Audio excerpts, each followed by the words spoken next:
Hello everybody, मैं S K Pandey, faculty of history, IS point YouTube channel पर आप सबों का स्वागत करता हूं। आज हम लोग मॉडर्न इंडिया के एक बहुत ही महत्वपूर्ण जो टॉपिक इस बार के एग्जाम के लिए जो विशेषकर महत्वपूर्ण है, इम्पोर्टेंट है, तो उस पर्सनालिटीज पर आज हम लोग यहां पे चर्चा करेंगे। और वह पर्सनालिटीज एक 19वीं सदी की समाज सुधारक, सामाजिक कुरीतियों पर प्रहार करने वाली और महिला शिक्षा को बढ़ावा देने वाली उस महिला पर्सनालिटीज पर आज चर्चा करेंगे जो सावित्रीबाई फुले हैं। जैसा कि आप सब जानते हैं कि सावित्रीबाई फुले महाराष्ट्र की एक बहुत ही प्रबुद्ध महिला थी, जिन्होंने उस समय के समाज में जो सामाजिक कुरीतियां थीं, उन सामाजिक कुरीतियों को लेकर एक व्यापक और तीव्र अभियान चलाया। और इस अभियान में इनके साथ देने वाले इनके पति ज्योतिबा फुले का भी बहुत बड़ा योगदान था। इतना ही नहीं, सावित्रीबाई फुले और ज्योतिबा फुले के द्वारा इस आंदोलन को चलाने के लिए एक सामाजिक संगठन भी बनाए गए और वह सामाजिक संगठन सत्यशोधक समाज के नाम से भी जाना जाता है। तो सबसे पहले हम लोग यहाँ पे सावित्रीबाई फुले के व्यक्तित्व और इनके योगदान को हम लोग देखते हैं कि सावित्रीबाई फुले किस व्यक्तित्व की धनी थी और इनका समाज के क्षेत्र में, शिक्षा के क्षेत्र में उस समय क्या क्या योगदान था। तो दोस्तों, आप सब अगर वीडियो पसंद आए तो आप लाइक करना, सब्सक्राइब करना बिल्कुल ना भूलें और साथ ही साथ बेल आइकन को अवश्य दबाएं, जो घंटी है उसे जरूर दबाएं, क्योंकि इससे आपको इस एग्जामिनेशन के लिए जो महत्वपूर्ण वीडियो है वह मैं उपलब्ध कराता रहूं और आप तक पहुंचता रहे। यह हमारी कोशिश है और यह हम दोनों की कोशिश होनी चाहिए। तो अब हम लोग आते हैं सावित्रीबाई फुले के संदर्भ में। जैसा कि देख पा रहे हैं कि यह भारत की प्रथम शिक्षिका और महान समाज सुधारक थी। इन्होंने बहुत सारे महिला विद्यालय भी स्थापित किए थे अपने पति के सहयोग से, और तकरीबन कहा जाता है कि 18 महिला विद्यालय को इन्होंने स्थापित किया था, जिसमें पहला और 18वां विद्यालय दोनों ही पूना में स्थापित किए गए थे। सावित्रीबाई फुले के संदर्भ में देखा जाए तो सावित्रीबाई फुले का जन्म 1831 ईस्वी में महाराष्ट्र के नायगांव नामक स्थान पर होता है, जो पुणे में है। इसके साथ ही साथ इनकी उपलब्धियों के कारण इन्हें भारत की प्रथम महिला शिक्षिका के रूप में भी याद किया जाता है। तो यहाँ पे दो चीजें हैं, इनका जन्म 1831 में महाराष्ट्र के नायगांव में हुआ और इनकी उपलब्धियों के कारण इन्हें भारत की पहली महिला शिक्षक के रूप में भी याद किया जाता है, जो बहुत ही महत्वपूर्ण है। इसके साथ ही साथ सावित्रीबाई फुले के द्वारा आप देखते हैं कि बालिका विद्यालय की पहली प्राचार्य भी यह सावित्रीबाई फुले बनी थी। सावित्रीबाई फुले ने सदैव शिक्षा और साक्षरता के क्षेत्र में महिलाओं और विशेषकर अछूतों के उत्थान के लिए इन्होंने महत्वपूर्ण काम किया। सावित्रीबाई फुले को देखा जाए तो सावित्रीबाई फुले ने महिला अधिकारों के लिए अपनी पूरी जीवन समर्पित कर दी और वर्ष 1848 में पुणे में देश का इनके योगदान का ही परिणाम था कि पहला महिला विद्यालय स्थापित किया गया, खोला गया। सावित्रीबाई फुले ने सिर्फ महिला विद्यालय ही नहीं बल्कि उस समय के बदलते समाज के अनुसार आप देख पाते हैं कि इन्होंने किसान स्कूल की भी स्थापना की थी और 1852 ईस्वी में इनका जो योगदान है वह दलित बालिकाओं के लिए एक विद्यालय की स्थापना भी इन्होंने की थी। सावित्रीबाई फुले अपने पति ज्योतिबा फुले के साथ मिलकर इन्होंने 1854-55 में साक्षरता मिशन, साक्षरता अभियान भी चलाया था, जो आज भी हम देखते हैं कि भारत में शिक्षा को बढ़ावा देने के लिए साक्षरता मिशन और साक्षरता अभियान जैसे कार्यक्रम आज भी संचालित किए जा रहे हैं। तो आप समझ सकते हैं कि सावित्रीबाई फुले किस प्रकार की व्यक्तित्व वाली महिला थी, जिन्होंने शिक्षा को लेकर कितने जागरूक थीं और जो समझती थीं कि जब तक शिक्षा समाज में स्थापित नहीं होगा, परिवार में स्थापित नहीं होगा, तब तक राष्ट्र का विकास नहीं हो सकता है। आज यही कारण है कि आप देख पाते हैं कि आज जो यूरोपीय देश हैं, वह यूरोपीय देश आज किस प्रकार से वह अर्थव्यवस्था के क्षेत्र में आगे हैं, क्योंकि उन्होंने साक्षरता पर और शिक्षा पर सबसे ज़्यादा महत्वपूर्ण योगदान दिया। उनकी कोशिश रही कि समाज को शिक्षित किया जाए, परिवार को शिक्षित किया जाए, तभी राष्ट्र का सर्वांगीण विकास हो पाएगा। तो इसकी सोच सावित्रीबाई फुले 19वीं सदी में ही यह सोच रखी थी कि कैसे समाज को मजबूत करना है, कैसे परिवार को सशक्त करना है, कैसे राष्ट्र को सशक्त करना है, और इसके लिए शिक्षा की कितनी महत्वपूर्ण भूमिका होती है। लेकिन दोस्तों, यह काम इतना आसान नहीं था। जिस समय सावित्रीबाई फुले का जो समय काल था, आप देखते हैं कि 19वीं सदी भारत में एक विशेषकर एक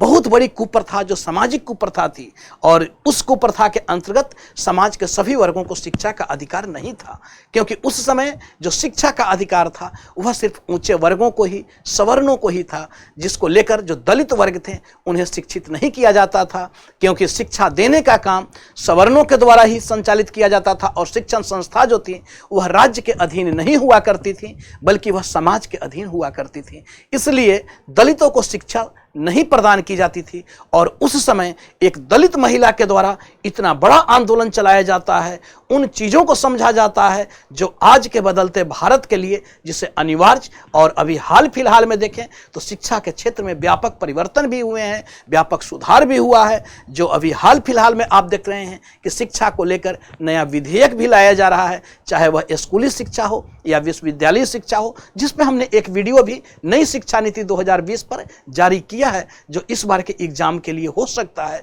बहुत महत्वपूर्ण रहे। दूसरी ओर देखा जाए तो जब सावित्रीबाई फुले शिक्षा के क्षेत्र में योगदान दे रही थी, तो यह योगदान इतना आसान नहीं था। इन्हें समाज के द्वारा प्रताड़ित किया जा रहा था, इन्हें समाज के द्वारा लांछना लगाए जा रहे थे, इन्हें शिक्षित होने से रोका जा रहा था। जब यह स्कूल जाया करती थी तो उस समय इनके वस्त्रों पर गोबर फेंका जाता था, पानी फेंका जाता था, इन्हें पत्थर मारे जाते थे, लेकिन उसके बावजूद भी इनके पति का अथक प्रयास ही था ज्योतिबा फुले को, जिन्होंने इन्हें शिक्षित करने के लिए प्रेरणा ले चुके थे और इन्हें शिक्षित करके उस समाज को बदलना चाहते थे। विशेषकर महिला शिक्षा को बढ़ावा देना चाहते थे, क्योंकि जानते थे कि जब तक शिक्षा के क्षेत्र में महिलाएं आगे नहीं बढ़ेंगी तब तक शिक्षा का विकास, महिलाओं का विकास नहीं हो सकता है, महिलाओं का सर्वांगीण विकास नहीं हो सकता है, क्योंकि शिक्षा ही वह चीज है जिसके माध्यम से समाज में बदलाव लाया जा सकता है। तो सावित्रीबाई फुले और ज्योतिबा फुले का योगदान यहाँ पे अविस्मरणीय है, जिसे भुलाया नहीं जा सकता। इसके साथ ही साथ यहाँ पे देख पाते हैं कि सावित्रीबाई फुले का विवाह आपको ज्योतिबा फुले के साथ होता है, और यह भी उस समय के समाज की एक कुरीति जो आपको बाल विवाह था, उसी बाल विवाह की यह भी प्रताड़ित थी। और कहा जाता है कि 9 वर्ष की उम्र में ही इनकी विवाह 1840 ईस्वी में कर दी जाती है। इनके पति जो उस समय के 13 वर्ष के उम्र के थे, जो दोनों ही बाल विवाह के शिकार थे, लेकिन उसके बावजूद भी इन्होंने अपनी पत्नी को शिक्षित करने का काम जारी रखा, क्योंकि कहा जाता है कि सावित्रीबाई फुले जब बच्ची थी, जब छोटी थी, तो उस समय ही इनके हाथों में एक अंग्रेजी की पुस्तक थी, और इसको लेकर इनके पिता बहुत चिंतित थे कि कहीं ऐसा ना हो कि यह शिक्षा के क्षेत्र में आगे जाने लगे, शिक्षित होने लगे, क्योंकि उस समय इन्हें रोकना था, उस सामाजिक प्रताड़ना को रोकना था कि उस सामाजिक प्रताड़ना का शिकार इनका परिवार ना हो जाए, और इसलिए इनके पिता के द्वारा उस पुस्तक को छीन ली जाती है। लेकिन उसी समय सावित्रीबाई फुले प्रण कर चुकी थी कि मैं शिक्षित होकर रहूंगी, और इसके लिए इनके पति ने इन्हें विशेषकर योगदान भी प्रदान किया। अब आगे चलकर आप देखते हैं कि सावित्रीबाई फुले की विवाह आपको एक्टिविस्ट और समाज सुधारक ज्योतिबा फुले के द्वारा के साथ कर दिया जाता है। विवाह के बाद अपने पति के सहयोग से ही सावित्रीबाई फुले ने पढ़ने लिखने का काम प्रारंभ किया, सीखा, जिसमें इनकी पति की बहुत बड़ी भूमिका रहती है। दोनों ने मिलकर वर्ष 1848 ईस्वी में आप देख पाते हैं कि इन दोनों के सहयोग से ही पुणे में भिंडवाड़ा नामक स्थान पर लड़कियों के लिए भारत का पहला विद्यालय को स्थापित करने का काम सावित्रीबाई फुले और ज्योतिबाबाई फुले के द्वारा किया जाता है। दूसरी ओर आप देखते हैं कि सावित्रीबाई फुले जो एक और सामाजिक कुप्रथा के खिलाफ जो लड़ाई लड़ रही थी वह था बाल विवाह। इस बाल विवाह को रोकने के लिए सावित्रीबाई फुले ने अथक प्रयास किया, और इसके लिए इन्होंने आश्रम तक स्थापित करवाए उन बालिकाओं के लिए जो उस समय की एक सबसे बड़ी सामाजिक कुरीति थी, और इसको लेकर सवर्णों के द्वारा इनके ऊपर प्रहार किया जाता है, इन्हें रोकने का काम किया जाता है। लेकिन उसके बावजूद भी इन्होंने इस कुप्रथा के खिलाफ एक तीव्र आंदोलन चलाया, और इसके लिए सत्यशोधक समाज को स्थापित किए, जिसमें सत्यशोधक समाज में किसी ब्राह्मणों के द्वारा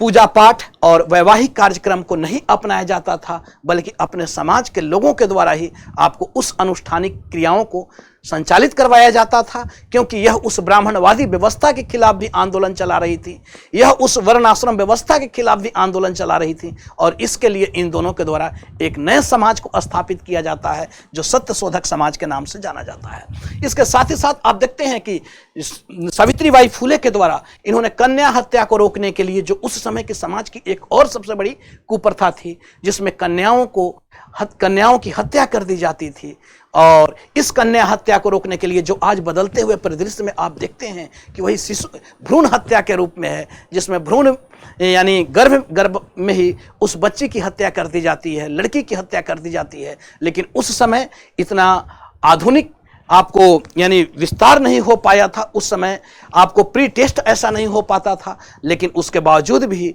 समाज में कन्या हत्या एक कुप्रथा के रूप में था। और इस कन्या हत्या को लेकर सावित्रीबाई फुले के द्वारा आंदोलन चलाया जाता है, और कन्या शिशुओं के लिए इन्होंने एक आश्रम भी स्थापित कर रखी थी। तो इस प्रकार से सावित्रीबाई फुले का एक विशेष योगदान यहाँ पे कन्या हत्या के क्षेत्र में भी है, जिसमें हमने पहले बतलाया कि शिक्षा के क्षेत्र में, उसके बाद बाल विवाह जैसी कुप्रथा के रूप में, उसके बाद आप देखते हैं कन्या हत्या के खिलाफ भी इन्होंने एक आंदोलन चलाया, और इसके लिए कन्या आश्रम, शिशु आश्रम को इन्होंने स्थापित किया। इसके साथ ही साथ दोनों ने सत्यशोधक समाज यानी सत्य की तलाश जैसे एक संगठन को भी स्थापित किया, और उस संगठन के माध्यम से उस सामाजिक कुरीतियों के ऊपर इन दोनों के द्वारा प्रहार किया जाता है। क्योंकि इनका यह मानना था कि जो वेद जो है, अगर वह ईश्वर प्रदत्त है, तो ईश्वर प्रदत्त सभी यानी ईश्वर के सभी व्यक्तियों के लिए वह उपलब्ध होना चाहिए, ना कि किसी विशेष वर्ग के लिए उपलब्ध होना चाहिए। और यदि उपलब्ध नहीं है तो इस संदर्भ में इन्होंने उस वेद को ही अस्वीकार कर दिया, उसे ईश्वर प्रदत्त रचना मानने से अस्वीकार कर दिया। तो इस प्रकार से इन्होंने सत्यशोधक विवाह प्रथा भी शुरू किया, जिसमें कोई भी दहेज नहीं लिया जाता था, ना ही किसी प्रकार के वैदिक कर्मकांड को संचालित किया जाता था। इसके साथ ही साथ आप देखते हैं कि सावित्रीबाई फुले के द्वारा कन्या हत्या को रोकने के लिए एक व्यापक आंदोलन भी चलाया जा रहा है, जिसमें कन्या हत्या उस समय के समाज में प्रचलन में थी, और इसके लिए इनके द्वारा विशेष योगदान भी प्रदान किए जाते हैं। सावित्रीबाई फुले के द्वारा उस समय के समाज में जो सामाजिक बुराइयां थी, जो वर्ग को लेकर जो विभाजित समाज था, जिसमें निम्न वर्ग के लोगों को, अछूतों को जिस प्रकार से समाज में तिरस्कार किया जाता था, बहिष्कार किया जाता था, उसको लेकर भी इन्होंने एक व्यापक आंदोलन चलाया। क्योंकि उस समय महाराष्ट्र में महार जातियों के खिलाफ सामाजिक बहिष्कार किया जाता था, इन्हें समाज में या इन्हें क्षेत्र में घूमने की अनुमति नहीं थी। यहाँ तक कि अगर ये बाहर निकला भी करते थे तो इनके गले में मटका लटका होता था, जिससे वे इसी मटके में थूका करते थे। इनके पैरों में घुंघरू बंधे होते थे, जिससे ये डंडा लेकर चला करते थे। जो सफाई के क्षेत्र से जुड़े हुए यह वर्ग था, इसको लेकर समाज विभाजित था, और इस सामाजिक एकता को भी स्थापित करना चाहते थे। राष्ट्रीय एकता के भी क्षेत्र में इनके योगदान को भुलाया नहीं जा सकता है, वह भी अविस्मरणीय है, और इसके लिए भी इन्होंने आंदोलन चलाया। इसके साथ ही साथ आप देखते हैं कि सावित्रीबाई फुले के द्वारा इनका उद्देश्य विधवा विवाह को भी समाज में जो एक कुरीति के रूप में था, उसे भी समाप्त करने के लिए एक आंदोलन चलाना था। छुआछूत मिटाने के लिए इन्होंने आंदोलन चलाया। महिलाओं की मुक्ति और दलित महिलाओं के उत्थान के लिए इन्होंने आंदोलन चलाया। दलित महिलाओं को शिक्षित बनाने के लिए इन्होंने अथक प्रयास किया, और इसके साथ यह मानवतावाद, स्वतंत्रतावाद, समाजवाद, समानता, भाईचारा, तर्कवाद, इन सब पर इनका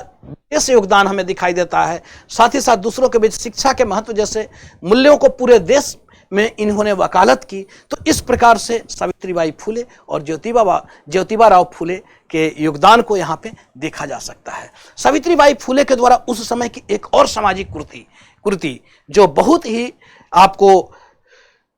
विशेषकर आप देखते हैं जो महिलाओं के संदर्भ में था, जो सती प्रथा जैसी एक कुरीतियां थी, जिसको लेकर सिर्फ महाराष्ट्र में ही नहीं बल्कि बंगाल के क्षेत्र में भी आप देखते हैं कि राजा राम मोहन राय के द्वारा ब्रह्म समाज नामक एक संगठन स्थापित किया जाता है, और इस कुरीति को लेकर प्रहार किया जाता है। तो सावित्रीबाई फुले के द्वारा भी इस सामाजिक कुरीति, जो सती प्रथा जैसी कुरीति थी, इसके खिलाफ भी इन्होंने आंदोलन चलाया। और इस प्रथा को रोकने के लिए, क्योंकि उस समय महिलाएं जो विधवा हुआ करती थीं, उन विधवा महिलाओं के बाल मुड़ा जाता था, और उसके लिए इन्होंने, इस बदलाव को करने के लिए इन्होंने उन नाइयों से संपर्क किया, क्योंकि इनका मानना था कि जब तक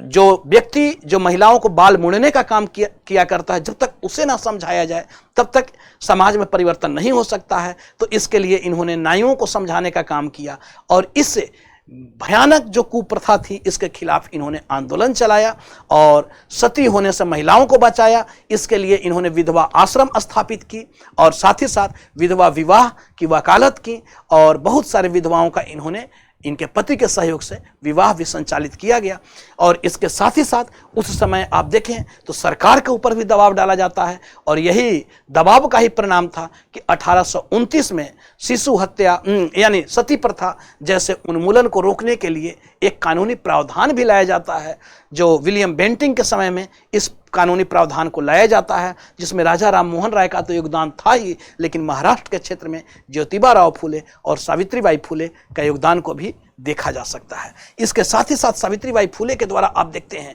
कि इन्होंने किस प्रकार से विधवा विवाह को संचालित किया, क्योंकि इनका मानना था कि जब तक विधवाओं के विवाह करने की अनुमति समाज नहीं प्रदान करती है, तब तक यह जो कुप्रथा है, सती जैसी कुप्रथा को रोका नहीं जा सकता है। इसलिए इन्होंने महिला विवाह को स्थापित करवाया। साथ ही साथ आप देखते हैं कि आगे चलकर 10 मार्च 1897 ईस्वी को इससे यानी महिला की, इस समाज सुधारक की आपको मृत्यु हो जाती है। वह भी मृत्यु समाज को एक दिशा देने में, समाज में भेदभाव को मिटाने के दरमियान ही होता है, क्योंकि उस समय के समाज में, उस समय राष्ट्र में एक भयानक त्रासदी आती है, और वह प्लेग जैसी महामारी को लेकर आती है, जिसको लेकर महाराष्ट्र में चित्पावन ब्राह्मणों के द्वारा तिलक के नेतृत्व में एक आंदोलन भी चलाया जाता है। और पहले आपको राजनीतिक हत्या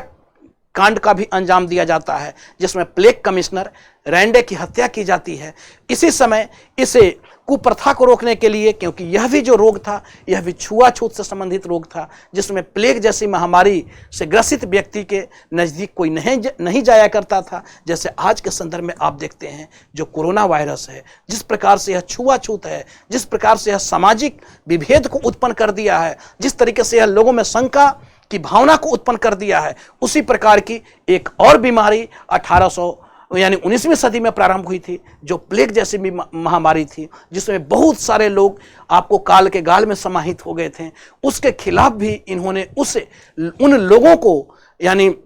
सेवा भाव का काम वहाँ पे जारी रखा, और उस दरमियान ही यह खुद प्लेग से ग्रसित हो जाती हैं, और इनकी मृत्यु 1897 ईस्वी में हो जाती है, 10 मार्च 1897 ईस्वी को। आगे चलकर इनकी उपलब्धियों को देखते हुए भारत सरकार के द्वारा आप देखते हैं कि वर्ष 2014 में पुणे विश्वविद्यालय का नाम बदलकर सावित्रीबाई फुले विश्वविद्यालय के रूप में रख दिया जाता है। यह इनके प्रति एक सम्मान था, जो इनकी योगदान को देखकर यहाँ पे उस विश्वविद्यालय का नाम भी सावित्रीबाई फुले विश्वविद्यालय किया जा रहा है। तो सावित्रीबाई फुले का योगदान, चाहे शिक्षा का क्षेत्र हो, चाहे सामाजिक कुरीति हो, इन सब को आपको दूर करने के लिए, शिक्षा को स्थापित करने के लिए, दलित उत्थान के लिए विशेष योगदान यहाँ पे देखा जा सकता है। तो यह सावित्रीबाई फुले से संबंधित आज हम लोगों ने चर्चा किया, और अगले वीडियो में हम लोग किसी अन्य पर्सनालिटीज पर चर्चा करेंगे। तब तक के लिए बहुत बहुत धन्यवाद। Thank you. आपका दिन मंगलमय हो।